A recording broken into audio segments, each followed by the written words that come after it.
पुलिसको गोली लागेर चाहिँ एकदमै मृत्यु भएको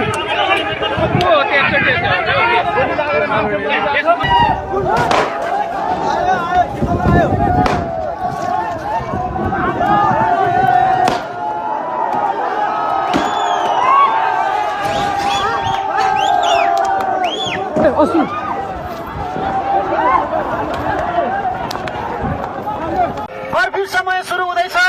आफ्नो घरमा आफ्नो बसोबास स्थलमा सुरक्षित रूपमा लागिदिनु हुन हार्दिक अनुरोध गर्दछु। कर्फ्यू समय सुरु हुँदैछ। आफ्नो घरमा आफ्नो बसोबास स्थलमा सुरक्षित रूपमा लागिदिनु हुन हार्दिक अनुरोध गर्दछु।